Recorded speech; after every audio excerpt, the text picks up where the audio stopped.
Oke, Assalamualaikum. Balik lagi sama gue, Ilan Alkatiri. Dan di video ini, gue mau coba membahas beberapa hal tentang Timnas, berita terbaru. Dan gue juga agak terusik sedikit. Akhir-akhir ini gue nonton tayangan di TV.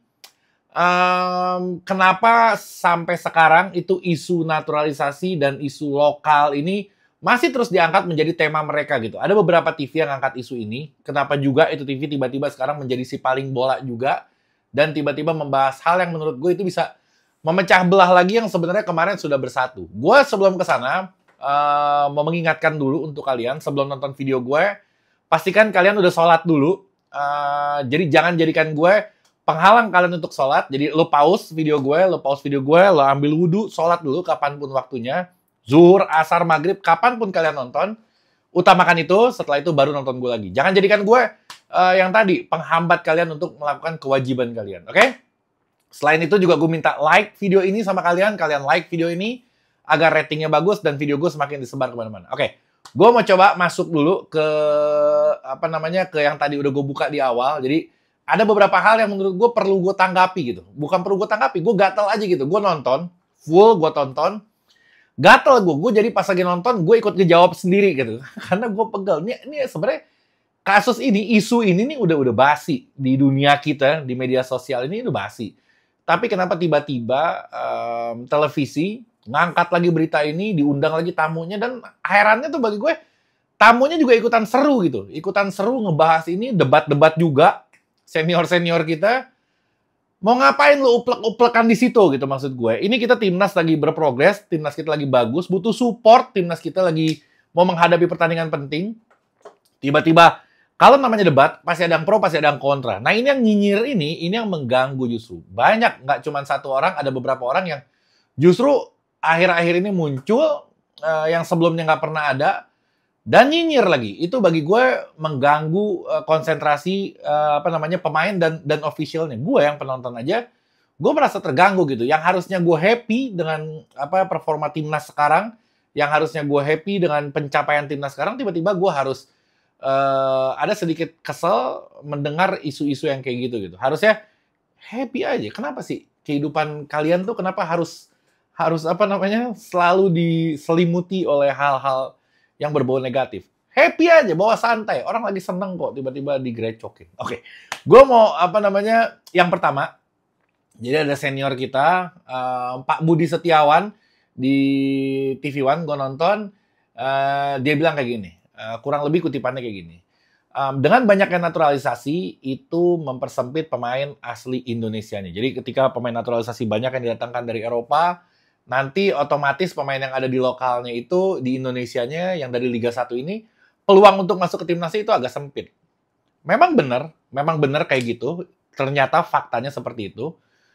Tapi kan timnas ini yang masuk itu yang terbaik. Ketika dia nggak masuk, berarti dia nggak lebih baik daripada yang ada di dalam. Gitu. Nah, kalau mau masuk timnas, ya jago dulu. Kalau lu jago, lu pasti masuk timnas. Kenapa di Eropa itu masuk untuk tembus ke tim nasional itu sulit? Karena persaingannya ketat. Jadi nggak sembarangan orang, asal bisa ngoper, asal bisa nendang itu masuk timnas. Nggak ada di Eropa kayak gitu. Lu blunder sekali, selesai diganti. Karena di posisi lo, itu ada sekitar 10 stok pemain yang kualitasnya mirip-mirip. Di kita waktu itu ya, beberapa tahun yang lalu sebelum ada gelombang naturalisasi ini, gelombang pemain keturunan diaspora kita, lu main jelek kayak apapun, ya lu tetap main di situ. Lu tahu siapa orangnya, siapa pemainnya, karena dia selalu langganan di timnas.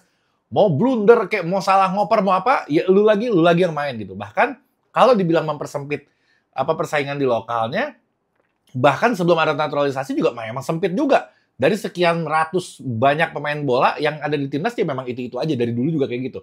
Nah, sekarang dengan adanya pemain keturunan, bagi gue mempersempit justru bagus. Supaya apa? Supaya pemain-pemain lokalnya itu terpacu untuk menjadi lebih baik lagi. Dan terbukti, Witan Sulaiman kualitasnya nambah berkali-kali lipat. Rizky Ridho kualitasnya bertambah berkali-kali lipat sebelum ada pemain keturunan. Di satu sisi mereka belajar dengan pemain keturunannya, di satu sisi juga mereka punya tekad untuk mengalahkan. Lu nggak perlu jauh-jauh ke Belanda. Di sini, di negara Indonesia pun ada pemain yang hebat. Siapa? Gue. Paling nggak di dalam hatinya ada kayak gitu. Dan dia membuktikan itu dan dia kepake buktinya sekarang. Ada pemain naturalisasi pun, ada pemain keturunan pun, mereka tetap main. Bayangin, berarti apa? berarti kualitasnya bagus. Nah, yang mau masuk timnas, yang kualitasnya bagus. Jangan, kalau nggak bagus ya udah jangan ngarep masuk timnas. Di mana-mana kayak gitu, bukan cuma di Indonesia, di Italia, di Belanda, di Brazil, di mana-mana. Bahkan di Brazil lebih gila lagi. Lo main sekali bikin kesalahan, selesai lo. Karena lo persaingannya terlalu ketat. Jadi jangan mau dimanjain. Selama ini udah diluaskan, sudah diluaskan, bukan dipersempit. Bagi gue terlalu manja. Buktinya apa? Nggak berkembang. Emang timnas kita 10-15 tahun. Mungkin lo yang nonton gue nggak merasakan timnas 20 tahun ke belakang atau 15 tahun ke belakang. Gue merasakan itu. Dan gue ngelihat nggak ada perkembangannya sama sekali. Di AFF aja, setengah mati. Sekarang level kita, AFF tuh udah nggak dianggap turnamen. AFF dianggap latihan begitu. Bener, gue berasanya di hati gue kayak gitu. AFF gue nggak pikirin. Kalau levelnya Asia, ayo kita tonton. Tapi kalau AFF, biarin deh. Yang jarang main di situ dulu. Pemanasan. Level kita udah di situ. Harus begitu. Lo harus punya apa namanya? Lo harus punya kebanggaan. Lo harus punya izah. Lo harus punya marwah sebagai bangsa apa namanya Indonesia. Jangan apa-apa minta dimanjain. Lo main gak becus pengen masuk timnas. Ya, lo main gak becus ya duduk di bangku cadangan lo. Yang main yang jago. Begitu deh. Terbukti sekarang berhasil. Itu deh yang pertama. Udah. Jangan diperpanjang. Gue tambah emosi soalnya. Gue soalnya sambil nonton sambil ngedumel kemarin. Yang kedua, ada juga tambahan komentar bukan dari orang yang sama kalau nggak salah. Ditanya, mau sampai kapan naturalisasi? Oke. Harusnya nggak ada pertanyaan itu. Bukan mau sampai kapan, karena nggak ada batasnya. Mau sampai kapan pun, nggak ada urusan. Nggak ada batasnya. PSSI pun berpendapat seperti itu. Yang harus ditanya apa? Mau sampai kapan akademi kita nggak melahirkan pemain hebat? Itu yang harus kita konsentrasi. Jadi proses naturalisasi ini berjalan terus, proses akademinya berjalan terus. Jadi apa? Nanti akan muncul lagi model-model kayak Witan Sulaiman, model-model kayak Rizky Ridho yang akan muncul dari akademi. Ini pemain-pemain akademi, bukan. Jadi gini, lu jangan nganggep pemain timnas, sekelas timnas itu mentalnya tempe. Dibully dikit, di komen-komen dikit, nanti mentalnya jatuh. Kalau mentalnya jatuh, lu jangan nggak pantas di timnas berarti. Namanya pemain tim nasional, levelnya nasional, apalagi media Asia, hanya karena bully-bulian gitu, itu nggak menjatuhkan mental mereka. Jadi jangan khawatir hal-hal yang remeh kayak begitu. Dia dihajar di komen kayak apapun, nggak ngaruh buat dia, karena mental dia udah baja. Nah, begitu juga untuk pemain akademi yang akan datang. Ini menjadi latihan mental juga untuk mereka ketika dia ngelihat saingan gue semakin gila nih. Kalau gue mau tembus ke tim nasional, gue harus latihannya ekstra dibanding senior-senior gue sebelumnya. Kenapa? Karena saingan gue lebih gede lagi, lebih hebat lagi dibanding yang sebelumnya. Ini yang harus dimiliki mental untuk pemain bola. Kalau misalkan pas lagi di akademi dia nggak kepikiran kayak gitu, atau dia, aduh pemainnya jago-jago amat nih, gue jadi takut nih.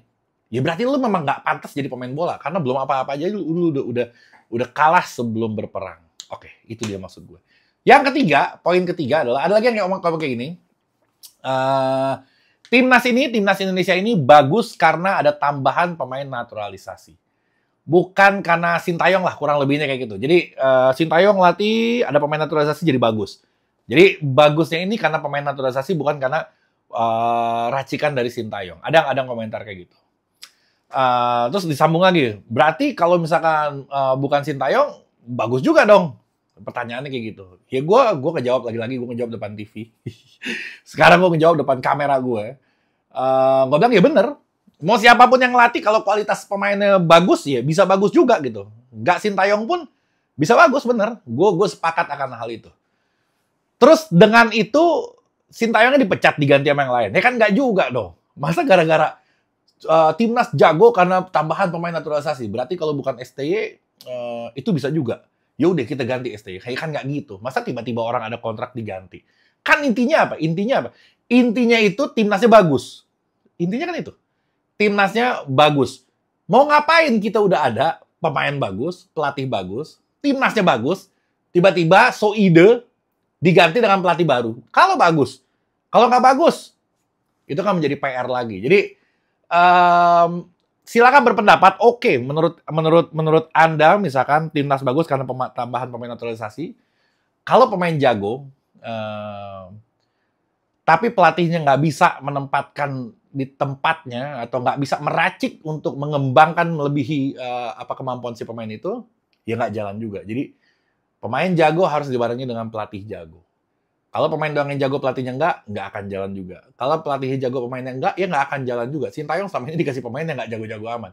Nggak akan jalan, harus bersamaan, harus beriringan. Oke? Bukan karena dapat pemain naturalisasi terus tiba-tiba Sintayongnya diganti, ini udah aneh banget menurut gue. Terlalu absurd. Itu menurut gue. Oke? Yang berikutnya ada info sedikit masalah Rizky Ridho. Rizky Ridho ini kena kartu merah kemarin. Informasi terakhir yang gue denger memang dia nggak bisa main, tapi sebenarnya ada aturan yang gue nggak tahu ini disanggah apa enggak, tapi ada aturan di FIFA tuh yang sebenarnya masih bisa masih pasalnya pasal karet gitu. Jadi kayak gini, pemain Vietnam Nguyen Ngoc Tang namanya, dia tuh kena kartu merah pas lagi lawan Kuwait di pertandingan pertama di fase grupnya. Terus di pertandingan terakhirnya dia udah bisa main lagi, padahal dia kena kartu merah langsung. Tapi dia udah bisa main lagi. Oke? Memang ini kartu ini permasalahannya cukup pelik. Jadi ada beberapa perbedaan memang di aturan itu. Terus kenapa gue bilang ada kaitannya sama Rizky Ridho? Rizky Ridho juga sama, dia kena kartu merah. Tapi ada aturan di FIFA kayak gini. Aturannya di poin 15.1. Gue bacain. Jika pemain atau ofisial tim di kartu merah sebagai imbas dari kartu merah langsung atau tidak langsung, maka mereka akan diskors untuk laga berikutnya. Ini pasalnya kayak gitu kalimatnya. Untuk laga berikutnya. Laga berikutnya berapa laga? Berarti kan 1. Nggak 2, nggak 3. Sekarang kalau misalkan nggak ada kalimat 2, berarti bisa 6 dong. Nah, maksud laga berikutnya adalah 1 pertandingan yang berikutnya. Apa namanya? Dan ini aturan, kalau nggak salah aturan ini untuk menuju ke Olimpiade. Jadi terlalu banyak pasalnya. Nah, gue nggak tahu nih FIFA nih. Info terakhir sih memang Rizky Ridho nggak bisa main. Cuman kalau nggak bisa main, ngapain dibawa ke sono? Harusnya nggak usah dibawa. Udah tahu nggak bisa main, masih dibawa. Mau ngapain gitu. Nah, gue nggak tahu deh. Dia ada di sana apa nggak? Tapi gue liat videonya sih ada ya. Coba, ralat gue, kalau Rizky Ridho nggak ikut ke sana. Cuma sepengetahuan gue, dia ikut. Tapi kalian komentar di bawah, ralat takutnya gue salah. Oke? Namanya FIFA itu bisa semau-maunya dia. Ntar tiba-tiba dia bilang bisa, tiba-tiba dia bilang enggak, ya terserah dia aja gitu. Tapi info terakhir sih kayaknya dia nggak bisa main. Cuman mungkin bisa menjadi bahan sanggahan ketika ada poin ini gitu di pasal yang tadi pasal karetnya. Gua nggak tahu ini, wallahu alam ya. Bisa jadi bener, bisa jadi gue salah bacanya, bisa jadi gue salah searchingnya, bisa jadi salah pasalnya, gue nggak tahu. Tapi gue hanya berharap aja kalau misalkan dia bisa main. Walaupun Dewa nggak udah masuk, ya tetap Rizky Ridho yang menjadi harapan untuk kita bersama gitu. Oke? Elkan Bagot, Jason Hapner sampai sekarang belum sampai. Kalaupun sampai waktunya mepet, nanti ada kekhawatiran jet lag lah apa segala macam. Jadi menyedihkan juga ketika kita kekurangan Jason Hapner, apalagi kalau ada Elkan Bagot, harusnya sih kita lebih gacor lagi. Udah nggak ada Rizky Ridho, nggak ada Elkan Bagot, nggak ada Jason Hapner, kita ketemu lawan yang fisiknya, kecepatannya, powernya itu bagus banget gitu. Itu agak sedikit mengkhawatirkan gue. Walaupun tetap optimis, tapi gue nggak menaruh harapan yang banyak sebenarnya sama pertandingan kali ini. Oke, yang terakhir, akhirnya kesaktian Pak Erick Thohir dibuktikan lagi. Orang jurus sebanyak banget. Tadinya pertandingan kita lawan Guinea ini tertutup pertandingan di stadionnya dan tertutup untuk siaran langsungnya juga. Kalau mau nonton hanya bisa di FIFA Plus. Kemarin informasi kayak gitu, diurus-urus sama Pak Erick Thohir. Akhirnya tadinya sih mungkin lobbynya itu mungkin untuk pertandingan dihadiri penonton. Mungkin arahnya ke sana awalnya. Tapi mungkin yang nggak deal di sana, ya paling nggak siarannya bisa disiarin langsung di TV kita lah. Kesian rakyat Indonesia pengen nonton. Pusing kalau misalkan harus ke website FIFA Plus. Lagi ini materi, nyari duit bener gitu. Ketika ada pertandingan, dia tahu yang nonton akan banyak. Tiba-tiba dia masang nontonnya harus di FIFA Plus. Itu kan aneh banget. Eranya lobby. Kita bisa nonton di RCTI, disiarin langsung di RCTI. Alhamdulillah. Memang kesaktiannya nggak tumpul-tumpul, bahkan semakin tajam ini untuk ketua umum kita. Alhamdulillah. Oke, sekian dari gue. Assalamualaikum warahmatullahi wabarakatuh.